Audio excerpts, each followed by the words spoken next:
की, भारत माता की, वंदे वंदे वंदे। मंच पर उपस्थित एनडीए के प्रत्याशी, भारतीय जनता पार्टी के राष्ट्रीय प्रवक्ता, पूर्व केंद्रीय मंत्री माननीय श्री रविशंकर प्रसाद जी, पूर्व प्रत्याशी फतवा विधानसभा इंजीनियर सत्येंद्र कुमार सिंह जी, विधायक बाढ़ श्री ज्ञानेंद्र सिंह जानू जी, उत्तर प्रदेश के पूर्व विधायक शेरराम सिंह यादव जी, विधान परिषद के पूर्व सदस्य श्री मनोज सिंह जी, पूर्व विधायक सतीश कुमार जी,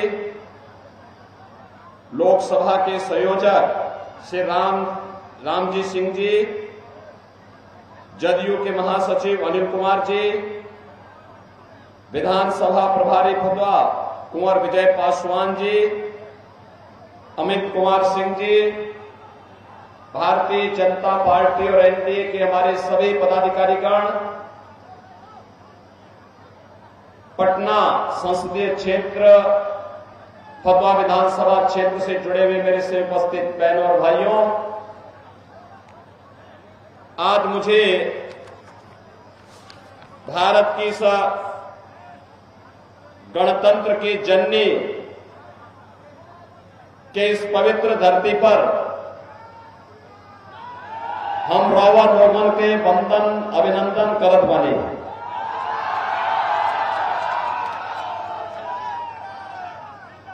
बहनों और भाइयों, तथागत भगवान बुद्ध के चमारत से पावन हुई ये धरती, आचार्य कौटिल्य, अशोक महान और भारत के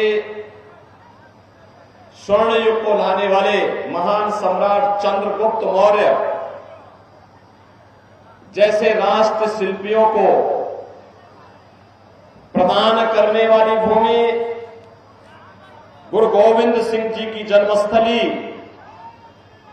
पटना और उसकी एक महत्वपूर्ण विधानसभा फतवा की जनता को मैं कोटि कोटि अभिनंदन करते हुए आपका मैं स्वागत करता हूं। बहनों और भाइयों, मुझे लोकसभा चुनाव के क्रम में पिछले 2 महीनों के अंदर देश के लगभग 12 से 13 राज्यों में जाने का अवसर प्राप्त हुआ और चारों ओर एक ही नारा है, चारों ओर एक ही स्वर है, चारों ओर एक ही संकल्प है और वह संकल्प और नारा है, फिर एक बार, फिर एक बार, फिर एक बार। और बिहार के अंदर मुझे चौथी बार आने का अवसर प्राप्त हुआ इस चुनाव में। और बहनों और भाइयों, चौथी बार जब मैं आया और बिहार में जहां कहीं भी मैं गया तो बिहार की जनता ने कहा कि जो राम को लाए हैं हम उनको लाएंगे, जो राम को लाए हैं। और यहां की जनता बार बार कहती है कि राम भक्त ही राज करेगा दिल्ली के, राम भक्त ही राज करेगा। और हमारे मोदी जी ठहरे परम राम भक्त और आपका सौभाग्य है कि 500 वर्षों की भगवान राम के 500 वर्षों के इंतजार को समाप्त करने के भगवान राम के वकील आपके प्रत्याशी रविशंकर प्रसाद जी ही हैं। रविशंकर जी, मैं आपका अभिनंदन करता हूं। आपने, आपके पूज्य पिताजी ने आज से नहीं पिछले 5 दशक में भारत और भारतीयता के लिए, भारत की राष्ट्रीयता के लिए, लोअर कोर्ट से लेकर के सुप्रीम कोर्ट तक जिस निष्ठा के साथ प्रभु श्री राम की लड़ाई को लड़ा है, सचमुच आपने भारत के कोटि कोटि लोगों के जीवन को पूर्णमय करने का कार्य किया। और इसीलिए मैं आज तो आपका अभिनंदन करने के लिए आपके पास आपकी संसदीय सीट पर आया हूं। बहन और भाइयों, आज पूरा देश, पूरा हिंदुस्तान प्रफुल्लित है, एक स्वर से बोल रहा है कि जो राम को लाए हैं हम उनको लाएंगे। मोदी जी के नेतृत्व में अयोध्या में रामलला विराजमान जरूर हुए हैं, लेकिन बहनों और भाइयों, प्रभु राम की लड़ाई को प्रभावी ढंग से सुप्रीम कोर्ट में और हाई कोर्ट में लड़ने का काम आपका सांसद और आज के एनडीए के प्रत्याशी रविशंकर प्रसाद जी ने ही किया था।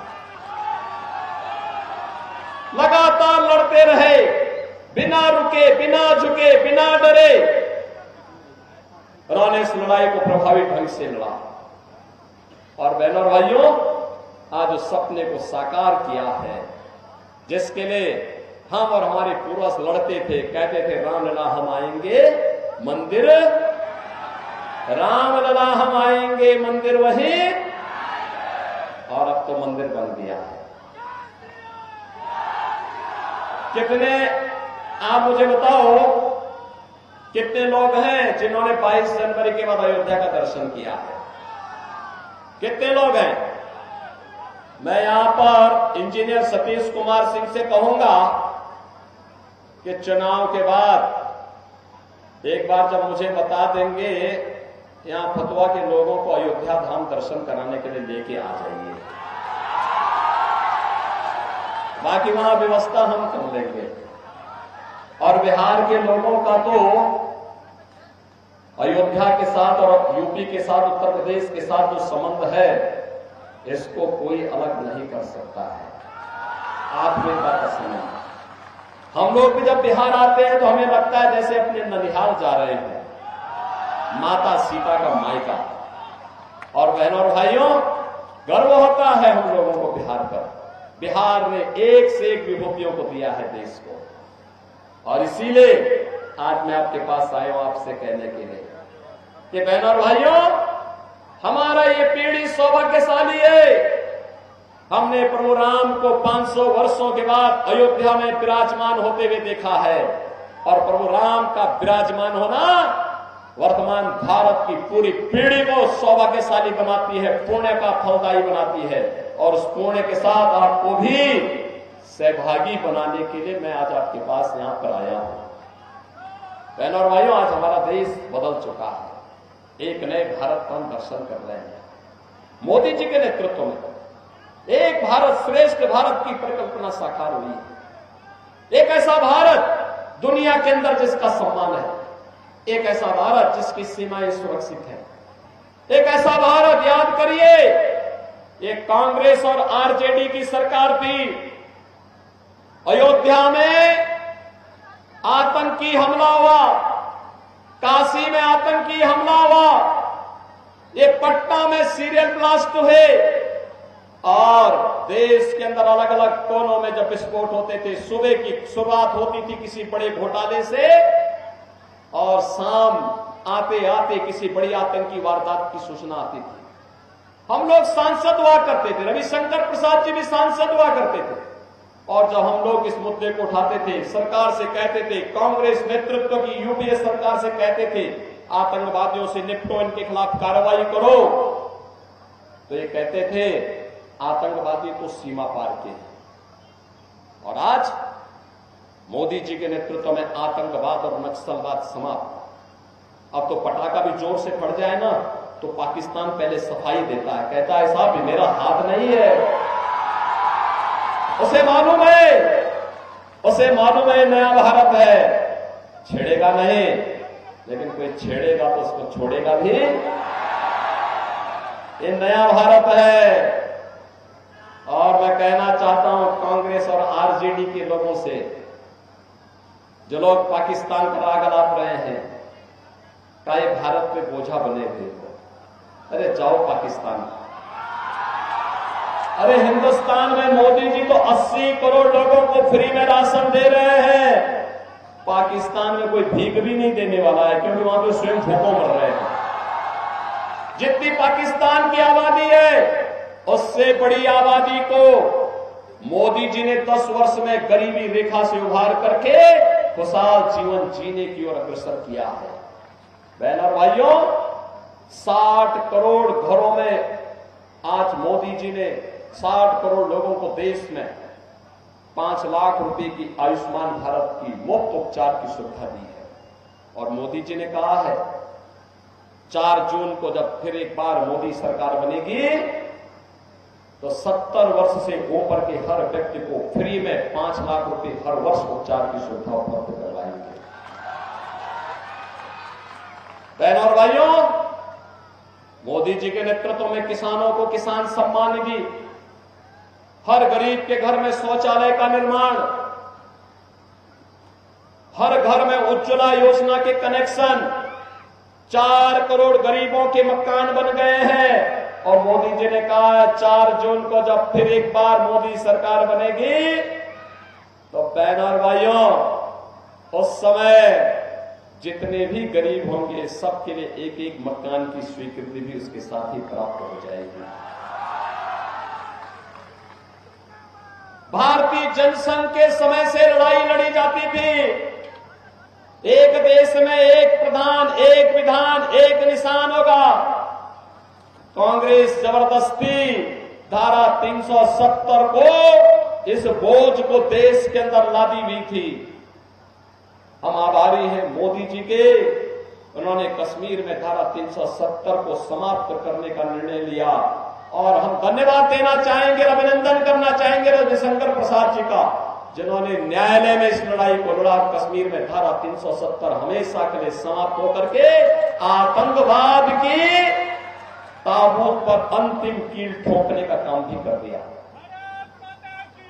बहनों और भाइयों, आज नया भारत सम्मान भी दे रहा है, सुरक्षा भी दे रहा है, विकास के बड़े बड़े कार्य, हाईवे 4 लेन, 6 लेन, 12 लेन के, रेलवे, वंदे भारत, अमृत भारत और नमो भारत के रूप में, एयरपोर्ट की सुविधा, 1 डिस्ट्रिक्ट 1 मेडिकल कॉलेज की सुविधा, AIIMS, IIT, IIM, IIIT, NIT और वर्ल्ड क्लास यूनिवर्सिटी का निर्माण देश के अलग अलग कोने में हो रहा है। हर घर नल की योजना के माध्यम से शुद्ध पेयजल की आपूर्ति आज मोदी जी की प्राथमिकता है। एक नया भारत विकास भी कराता है और गरीबों के कल्याण के लिए, उनके जीवन में खुशहाली लाने के लिए कार्य भी कर रहा है। ये नया भारत अयोध्या में रामलला का भव्य मंदिर भी बनाता है, काशी में काशी विश्वनाथ धाम का निर्माण भी करता है। और काशी और अयोध्या जब पूरे हो चुके हैं तो अब हम मथुरा की तरफ भी थोड़ा थोड़ा उधर भी जा रहे हैं, क्योंकि भगवान हमारे कृष्ण कन्हैया कहां इंतजार करने वाले हैं। कृष्ण कन्हैया के कार्य को आरजेडी नहीं पूरा करेगी, क्योंकि उसको तो वोट चाहिए। उसका काम तो राम भक्त ही करने जा रहे हैं, राम भक्त इस कार्य को भी आगे बढ़ाने जा रहे हैं। और इसलिए बहनों और भाइयों, आज हम सब आपके बीच आए हैं। याद करिए, आरजेडी की सरकार और कांग्रेस की सरकार इस बिहार में क्या थी, पहचान का संकट खड़ा कर दिया था। मोदी जी आपको डिजिटल युग में ले गए हैं, लेकिन लालू जी की आरजेडी आज भी आपको लालटेन युग में ले जाना चाहती है, लालटेन युग में ले जाना चाहती है, क्योंकि वह चाहते हैं अंधेरा रहे। अंधेरा रहेगा तो अंधेरे में ही डकैती पड़ेगी, इसलिए नहीं चाहते हैं विकास हो जाए। इसीलिए उन्होंने विकास भी नहीं किया है, विकास कराएंगे भी नहीं। क्या स्थिति थी, न बेटी सुरक्षित थी, न व्यापारी सुरक्षित था। बिहार का नौजवान कहीं बाहर जाता था, हमें दया आती थी। देश को नेतृत्व देने वाला बिहार, प्रतिभाशाली हमारा युवा पहचान के लिए मोहताज होता था। क्या कर दिया था लालू जी ने? तो यहां पर क्या स्थिति पकड़ा दी थी? बहनों और भाइयों, 2017 के पहले यही स्थिति उत्तर प्रदेश में थी। और उत्तर प्रदेश में आपने पिछले 7 वर्ष में देखा होगा, एक भी दंगा नहीं हुआ।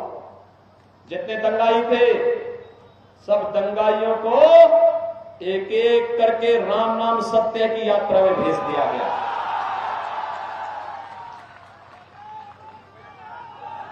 जिन लोगों ने गरीबों की जमीन पर कब्जा किया था, जिन लोगों ने जबरन अतिक्रमण करके वहां पर गरीबों की जमीनों पर, व्यापारियों की जमीनों पर कब्जा किया था, एक एक करके वे सभी हटते गए और जो ज्यादा ही भीड़ किस्म का था उसके ऊपर बुलडोजर चलाने का काम भी बड़े अच्छे तरीके से कर दिया गया। आज बहनों और भाइयों, आप देखते होंगे वहां चढ़े जितने बड़े दुर्दांत माफिया थे, जो सब ये समाजवादी पार्टी, आरजेडी और कांग्रेस के शागिर्द थे, ये सब चोर मुसेरे भाई हैं, ये सब एक दूसरे के साथ जुड़े हुए थे। आज आप देखते होंगे उनके समय में माफिया चलता था तो सड़कें जाम हो जाती थी, सड़कें पूरी तरह खाली हो जाती थी, सारा प्रोटोकॉल स्थगित हो जाता था, उसका काफिला चलता था। और जैसे ही बीजेपी की सरकार वहां पर आई, एनडीए की सरकार आई, मुझे मुख्यमंत्री बनाया गया, आज आप देखते होंगे दुर्दांत माफिया जब पुलिस के सामने आता है तो उनकी पैंट गीली हो जाती है। आज उनकी हालत देखने लायक बनती है। वो कहते हैं साहब, गले में तख्ती लटका करके कहते हैं साहब एक बार जान बकस दो, बस हम थैली लगा करके अपना भरण पोषण कर लेंगे, अब किसी की जमीन पे कब्जा नहीं करेंगे, किसी निर्दोष को गोली नहीं मारेंगे, अव्यवस्था नहीं फैलाएंगे, अराजकता नहीं फैलाएंगे। और हमने भी कहा था बेटी और व्यापारी की सुरक्षा के लिए खतरा बनोगे तो दूसरे चौराहे पर यमराज तुम्हें उठा ले जाएगा, चिंता मत करो। और बहनों और भाइयों, आज आप देखते होंगे कोई दंगा नहीं, कोई कर्फ्यू नहीं, कोई दंगा नहीं, वहां सब चंगा है। और मैं यही कहने के लिए आया हूं, यह परिणाम केवल भाजपा और एनडीए ही दे सकती है। बिहार विकास के जिस पथ पर आगे बढ़ा है, मोदी जी का नेतृत्व देश के अंदर मिल रहा है और नीतीश जी का नेतृत्व बिहार के अंदर एनडीए को प्राप्त हो रहा है। मिल करके विकास की इस यात्रा को आगे बढ़ा करके हम लोग एक नए बिहार को बनाना है, विकसित बिहार की परिकल्पना को साकार करना है। इसीलिए हम लोग आए हैं। क्या कहता है कांग्रेस और यहां पर इंडी गठबंधन का घोषणा पत्र? क्या कहता है? कहता है कि अगर कांग्रेस नेतृत्व की इंडी गठबंधन की सरकार आई तो पर्सनल लॉ लागू कर देंगे। पर्सनल लॉ लागू करने का मतलब आप जानते हैं? रविशंकर प्रसाद जी ने जिस लड़ाई को लड़ा था 3 तलाक की कुप्रथा को समाप्त करने का, ये चाहते हैं 3 तलाक की कुप्रथा फिर से लागू हो जाए। ये चाहते हैं तालिबानी शासन लागू हो जाए। ये चाहते हैं यहां पर भी, हिंदुस्तान के अंदर भी बेटी स्कूल न जाने पाए, महिलाएं बाजार न जाने पाए, ऑफिस न जाने पाए, बुरके के अंदर कैद होकर के रह जाएं। यही है तालिबानी शासन। बहनों और भाइयों, हम डंके की चोट पर भारतीय जनता पार्टी कहती है कि भारत की शासन की व्यवस्था बाबा साहब भीमराव अंबेडकर के द्वारा बनाए गए संविधान से चलेगी, किसी शरिया कानून से भारत की व्यवस्था नहीं चलेगी। पर्सनल लॉ नहीं लागू होने देंगे। हम बाबा साहब भीमराव अंबेडकर के संविधान से भारत की व्यवस्था चलाएंगे। ये कहते हैं कि कांग्रेस के नेतृत्व में कांग्रेस के लोग और आरजेडी के लोग कहते हैं सरकार बनेगी। ये कहते हैं कि पिछड़ी, यानी लालू जी तो कहते हैं कि पिछड़ी जाति के सारे आरक्षण को मुसलमानों को दे देंगे। क्या आपको स्वीकार है क्या? अरे धार्मिक आधार पर बाबा साहब भीमराव अंबेडकर ने कहा था कि धार्मिक आधार पर आरक्षण नहीं हो सकता। धार्मिक आधार पर भारत का विभाजन हुआ था। भारत दूसरा विभाजन स्वीकार नहीं कर सकता है।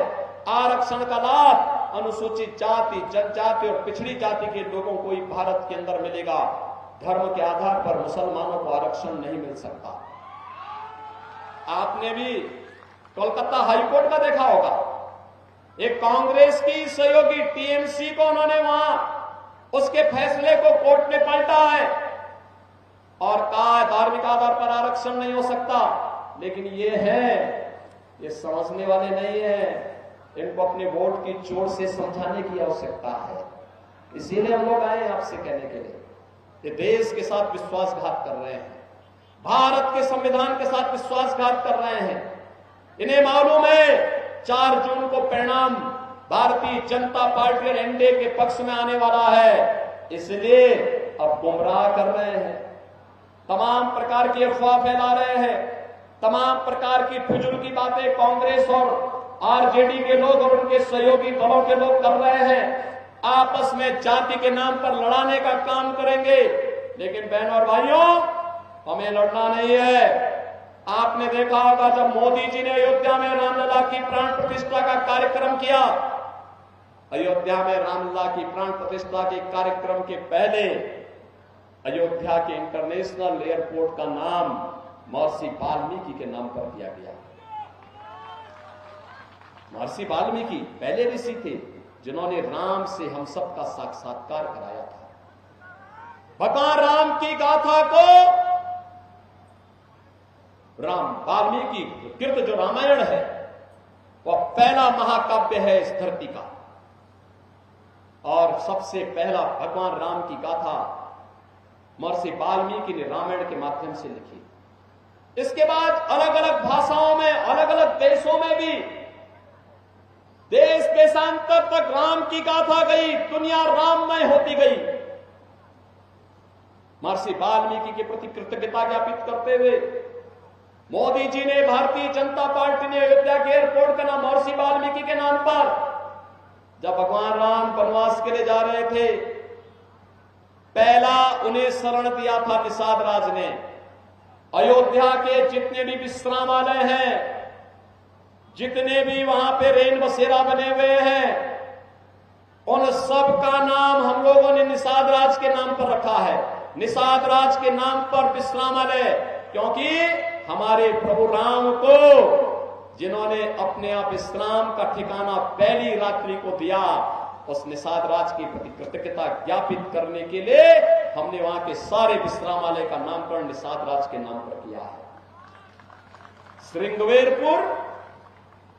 श्रृंगवेरपुर जो निषाद राज की राजधानी थी, वहां पर भगवान राम और निषाद राज की 56 फुट ऊंची गले मिलती हुई प्रतिमा हमारी सरकार ने उत्तर प्रदेश में स्थापित कराई है।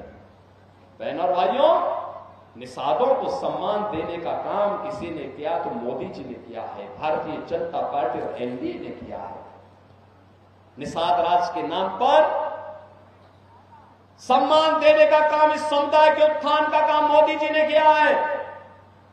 दुकान चलाने वाले 10 लोग आएंगे, सौदेबाजी करने वाले 10 लोग आएंगे, लेकिन महापुरुषों का सम्मान, चाहे वह बाबा साहब भीमराव अंबेडकर के नाम पर पंचतीर्थ बनाने का काम हो, चाहे निषाद राज के नाम पर श्रृंगवेरपुर के 56 फुट की ऊंची प्रतिमा की स्थापना और उनके भव्य स्मारक बनाने का काम हो, चाहे महाराज सोहेल देव के स्मारक को बनाने का काम रहा हो, ये सभी कार्य भारतीय जनता पार्टी ने किए हैं। और बहनों और भाइयों, यही नहीं, आप जब अयोध्या जाएंगे, वहां पे जो निःशुल्क भोजनालय है, जहां निःशुल्क प्रसाद भोजन के रूप में प्रसाद मिलता है, बहनों और भाइयों, वह किसी के नाम पर है तो माता सबरी के नाम पर है। माता सबरी भगवान राम को जंगल में जब माता सीता के लिए जंगल में दर भटक रहे थे, तब भगवान राम को बेर खिलाने का काम किसी ने किया था तो माता सबरी ने किया था। इसलिए माता सबरी के प्रति कृतज्ञता ज्ञापित करते हुए हम लोगों ने अयोध्या में किया, और इसीलिए अयोध्या में हम सबका भी संकल्प है। भगवान राम का जो संकल्प था, निस्सरहीन करो मैं भुज उठाए प्रणहीन, हमने भी तय किया है। भगवान राम ने ऋषि मुनियों से कहा था, वनवासियों से कहा था, गिरिवासियों से कहा था, उस समय के समाज से कहा था, जब तक ये राक्षस रहेंगे इनका अंत करने तक हम चैन से नहीं बैठेंगे। और हम लोगों ने भी तय किया था उत्तर प्रदेश में ये माफिया अपराधी जितने भी ये निर्दोष लोगों को, व्यापारी और बेटियों की सुरक्षा के लिए खतरा बने हुए हैं, जब तक इनको मिट्टी के अंदर न मिला दे तब तक हम भी चैन से नहीं बैठेंगे। बहनों और भाइयों, आज वहां पे शांति है, अमन चैन है, दंगा नहीं है, कर्फ्यू नहीं है। उत्तर प्रदेश 25 करोड़ की आबादी का राज्य सुख और शांति के साथ दंगा मुक्त बनकर के विकास के नए नए प्रतिमान मोदी जी के नेतृत्व में स्थापित कर रहा है। और इसीलिए आज मैं आपके पास आया हूं। ये तो भारत के इतिहास को बनाने वाली भूमि है, और भारत के इतिहास को बनाने वाली भूमि से भारत माता का एक सपूत, जिसने बिना लांग लपेट के, बिना किसी प्रकार की संकोच के बगैर राम जन्मभूमि का मुद्दा रहा हो, कश्मीर में धारा 370 का मुद्दा रहा हो, या बहनों को न्याय दिलाने के लिए 3 तलाक की कुप्रथा को पूरी तरह बैन करवाने का रहा हो, ये काम आपके सांसद और आपके प्रत्याशी श्री रविशंकर प्रसाद जी ने प्रभावी ढंग से पैरवी करके न्याय दिलाने का काम किया है। और इसीलिए उनके बहाने आपका अभिनंदन करने के लिए मैं यहां पर आज आया हूं। आपको अयोध्या का भी आमंत्रण देने के लिए आया हूं। और इसीलिए मैं आज सबसे अपील करूंगा कि बहनों और भाइयों, देश की इस आवाज के साथ हमारी आवाज जोड़नी चाहिए। देश की आवाज यही है जो राम को लाए हैं हम। फतवा की भी यही आवाज है ना? है ना? फतवा भी यही चाहता है ना? पटना भी यही चाहता है ना? कितने लोग चाहते हैं? दोनों हाथ उठा करके बताओ, चलो कितने लोग चाहते हैं? सब लोग सहमत हैं। लेकिन बहनों और भाइयों, इसके लिए आपको 2 काम करने पड़ेंगे। करेंगे? मानेंगे मेरी बात? 3 दिन का समय है प्रचार का। देखिए, मोदी जी हो या रविशंकर प्रसाद जी हो या मैं हो, हमारा पूरा जीवन देश के लिए है, देश के लिए है। 140 करोड़ का भारत ही हमारा परिवार है। पूरा देश के लिए, सब कुछ देश के लिए, सब कुछ देश के लिए। और इसीलिए मैं आपसे कहने के लिए आया हूं, 3 दिन, अगला 3 दिन आप क्या देश के लिए देंगे? देंगे? देंगे? इसके लिए मैं आपसे अपील करूंगा, अगले 3 दिन में आप में से हर व्यक्ति, कितने लोग हैं जो 10-10 परिवार के साथ संपर्क करके कमल खिलाने के लिए उनसे अपील करेंगे, अनुरोध करेंगे, उनको मनवाएंगे। 10-10 परिवार में जाना है। 3 दिन का मतलब 30 परिवार, 30 परिवार का मतलब 150 वोटर, 150 मतदाताओं के साथ अगले 3 दिन के अंदर संपर्क करना है और उन सभी घरों में कमल खिलाने के लिए कहना है। कमल खिलाने के लिए क्यों कहना? आत्मनिर्भर और विकसित भारत के लिए, राम राज्य की संकल्पना को साकार करने के लिए मोदी जी आवश्यक हैं, और मोदी जी जीते इसके लिए रविशंकर प्रसाद आवश्यक है।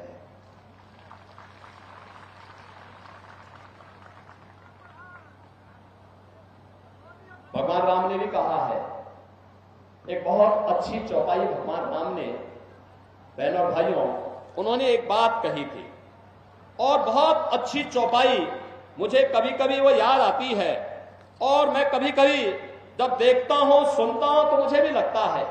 वे कहते हैं, शिवद्रोही ममतास कहावा, सो नर मोहि सपने नहीं पावा। वो कहते हैं, अगर शिवद्रोही कोई मेरा भक्त बनना चाहता है तो सपने में भी मेरे पास नहीं आ सकता है।